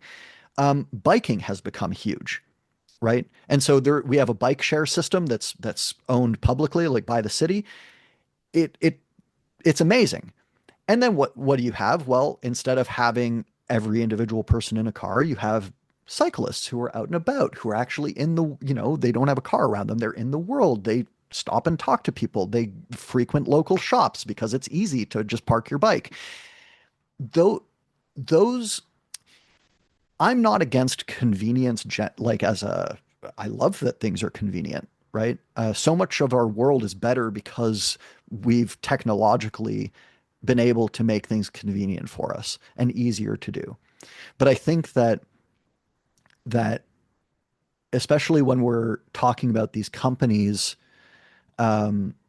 whose only financial interest, essentially, is to make things as convenient as possible so that they can skip all of the middlemen and just extract money from you. And in fact, the products that they're selling are not even what they're selling, right? Like what does Netflix actually sell you? You know, you as a consumer look at it and go, I'm, I guess, buying access to like a library of content and new shows and stuff. And the product is good, so maybe I pay for it. That's not how Netflix looks at it. They don't care about any individual show, right? They are, it goes to what Chris Hayes talks about, right? Like the thing to them, the issue is attention, right? The issue is, can they lock us on our couch and have us watching only Netflix? And then we're going to pay them, they'll be able to raise subscription prices to the moon. But what are we going to do? Complain because movie theaters don't exist anymore and I just want to be able to sit on my couch and watch stuff. I think it's dangerous for a society to go in that kind of direction. I don't think it's bad that Netflix exists. I just think that these things need to exist in balance. I don't think that movie theaters and movie theater distribution needs to exist in the same way that it currently does. The multiplex model, I think in many ways was a disaster. It's part of how we got here. Unfortunately, we can't change that. The movie theaters that exist are multiplexes. So how do we transform those spaces into spaces that have real value to people, that can connect people to art and to each other? Have you seen Hamnet yet? No, I haven't. So, I mean, people have opinions about that movie. I really liked it. But one of the beautiful ideas in that movie is the idea that some things are so difficult to express, especially for certain people, that art becomes the vehicle to express those things. But more important than that is the way in which people collectively in an audience can all then witness that art, that expression, and find something in it that they connect to, that then very literally connects them to the people around them and to the artists on stage. And again, that is society. Society isn't only that, but that is fundamentally what society is about. And when I raise concerns about monopolies or the specific actions of Netflix or whatever, ultimately that's what I'm concerned about. For me personally, it would suck if movie theaters disappeared. It's my favorite thing in the world to do, right? But who am I? Right? I'm just a guy. If nobody else wants to go to movie theaters, what am I supposed to say? I can't sustain them on my own. Maybe if I was rich, I would build one myself, and I would just screen stuff for myself, but I'm not. So yes, that personally affects me. To me, the bigger issue is simply that I think that we have movie theaters now. They do still, to some degree, act as a space that allows that kind of community and society forming to happen. And I think that should be preserved. If we can, and these things, these mergers and these corporate shenanigans, they artificially create a scenario where these things can't continue. If people's tastes just changed, then I guess we couldn't complain, but that's not really what's happening. It's not just because people's taste changed that movie studios decided it was more worth it to spend, $2 billion making 5 different movies that they release in a year rather than spending $2 billion or maybe even just spending $1 billion and making 20 movies or 30 movies. Those are choices that they made. And they're choices that then lead people to go like, I didn't even know they release comedies in theaters anymore. So why would I go see one in a theater?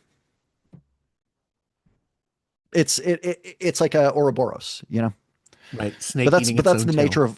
nature of monopoly, right? Like that's the whole danger of monopoly is that it's an Ouroboros. I think that's the point that you've wanted to drive home here is Yeah. the monopoly is the issue. Yeah.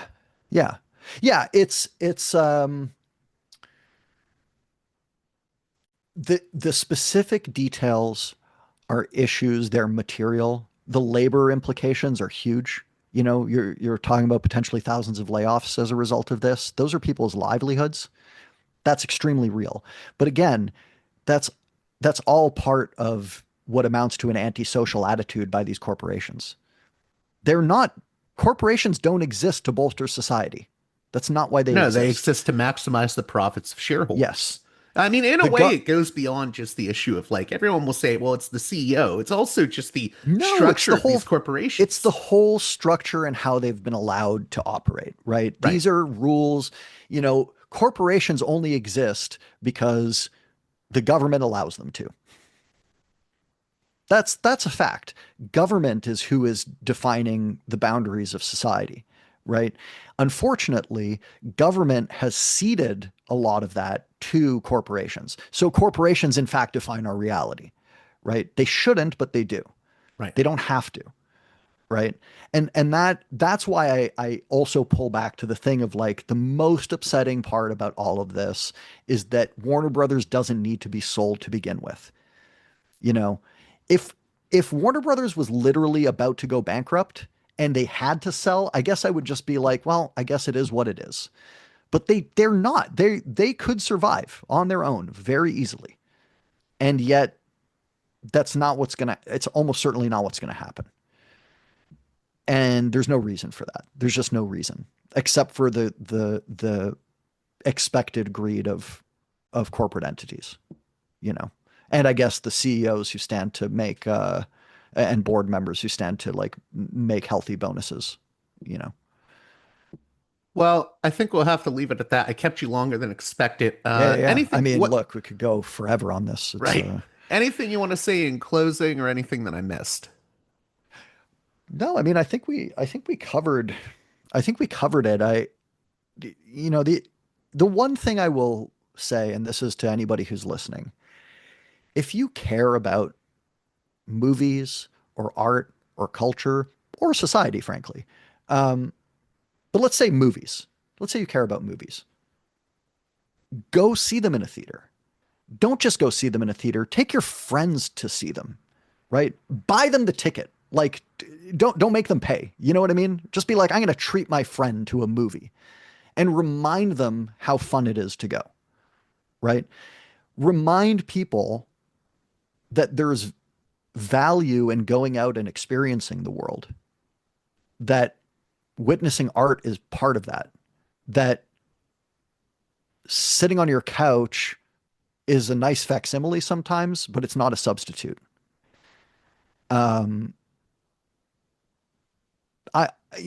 I don't know that will save anybody in the end, but like, I think that in our own small ways, we've allowed ourselves to kind of be pushed by the tides or carried by the currents. And as much as possible, even in small individual actions, we should be pushing against those. And that's part of how you do it. I've been thinking about it in other ways. Like, I go to the movies a lot. I don't go to enough live music. And certainly in Toronto, live music is quite threatened. I should go more. It would be easier if I had friends who took me, but I'll try to motivate myself. But I know that with movies, I can drag friends to go see stuff. It's important to do. Well, thank you again, Corey Tad, for coming on Parallax Views. Thank you for having me. It's really fun. I mean, it's my favorite thing to do is just talk about this shit. A special thanks to my $10 and above tier supporters on Patreon, who make this show possible with their generous donations.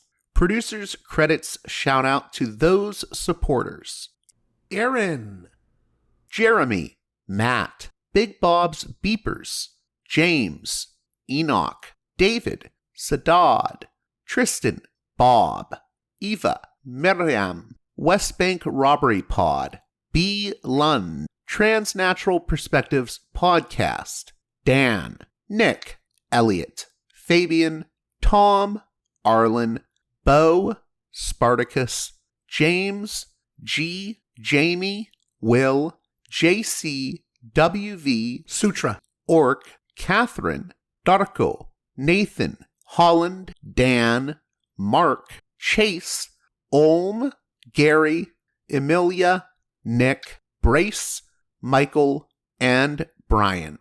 Please join those listeners in supporting me at the $10 and above tier of my Patreon page, patreon.com/Parallax Views, if you'd like your very own producer's credit on each and every edition of the program. Until next time, you've been listening to Parallax Views with Parallax Views to Parallax Views with Parallax Views. The way out is not simply to say, don't do it, just to prohibit. It's nothing else. If we don't do it, others will be doing it like crazy. So, we have to confront the problem. But no, basically, I know of the great anxieties, problems, new forms of control, but it's also new forms of freedom. This is why I always emphasize that internet and all this new digital stuff, it's a very ambiguous phenomenon, but it's the field of struggle. New forms of enslavement, but at the same time, new incredible forms of freedom. We have to accept the fight with no nostalgia for old, allegedly more authentic communities or whatever. I'm not afraid. I'm not afraid. I'm not afraid. I'm not afraid.